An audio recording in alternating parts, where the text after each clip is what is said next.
চেন্নাই শহরের প্রখ্যাত শিল্পপতি সুধীর চৌধুরী আজ হাসপাতালের বেডে মৃত্যুর মুখে শুয়ে আছেন। তার হার্টে এমন জটিল ব্লকেজ ধরা পড়েছে যার কোনো অপারেশনেই সারানো সম্ভব নয়।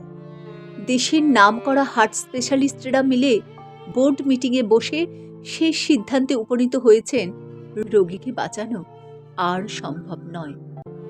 মিটিং চলাকালীন একজন তরুণ ডাক্তার হঠাৎ বললেন, লন্ডনে এক বাঙালি সার্জন আছেন, ডক্টর মৌমিতা রায়। তিনি এমন অনেক অসম্ভব কেস সফলভাবে করেছেন। যদি ওনার সঙ্গে যোগাযোগ করা যায়, হয়তো একটা উপায় বেরোবে।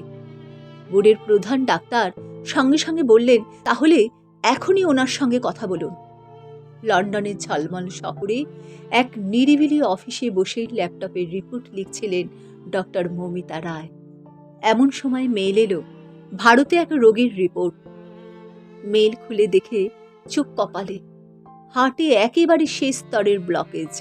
নিজের অভিজ্ঞতা থেকে তিনি লিখে ফেললেন, এই কেস অপারেশনের বাইরে, রোগীকে বাঁচানো সম্ভব নয়। কিন্তু সেন্ট বাটামে চাপ দিতে গিয়ে চোখ পড়ল রোগীর নামের দিকে, সুধীর চৌধুরী। কয়েক মুহূর্ত চুপ করে বসে রইলেন তিনি। তারপর সব লেখা মুছে দিয়ে নতুন করে টাইপ করলেন। রোগীর পারিবারিক তথ্য ও সাম্প্রতিক ছবি পাঠানোর অনুরোধ রইল। অল্প কিছুক্ষণের মধ্যেই চেন্নাই থেকে ছবি সহ রিপোর্ট চলে এলো। ছবিটা খুলে দেখা মাত্রই তার চোখ ভিজে উঠল।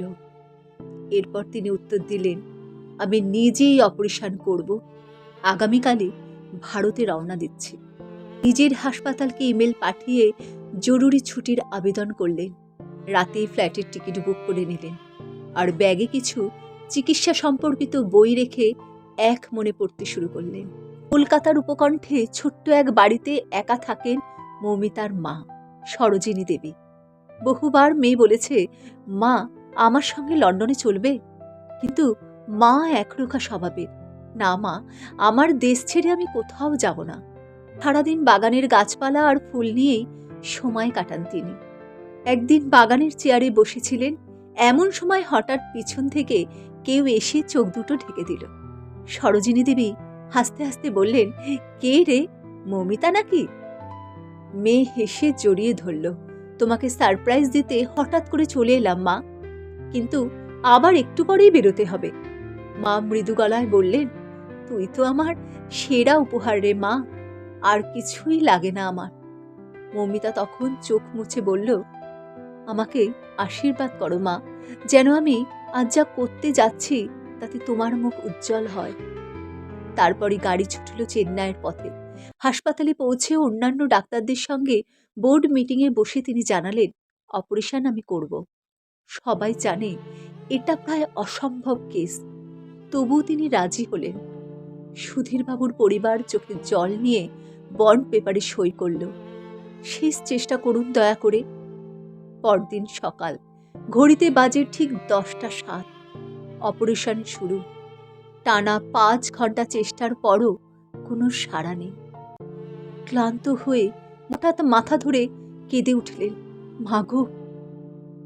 পুরো অপারেশন থিয়েটার নিস্তব্ধ, কিন্তু মুহূর্তখানেক পর মনিটরের হালকা আলো জ্বলে উঠল। হার্ট আবার স্পন্দন শুরু করছে। সবাই একসাথে চিৎকার করে উঠল, অপারেশন সফল। সুধীরবাবু জ্ঞান ফিরে ধীরে ধীরে চোখ মেললেন।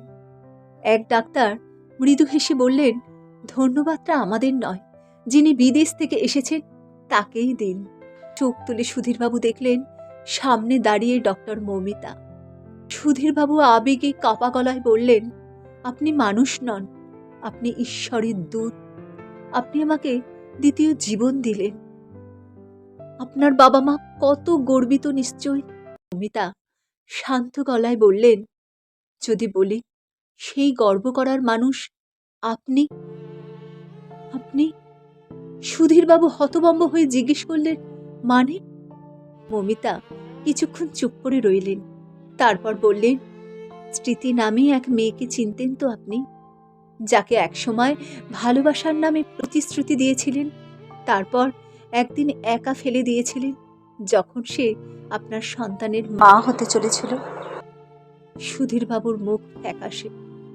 মৌমিতা স্থির গলায় বললেন, আপনি তখন আমার মাকে বলেছিলেন সন্তানকে শেষ করে দিতে, কিন্তু মা পারেনি, কারণ সেই সন্তান আমি।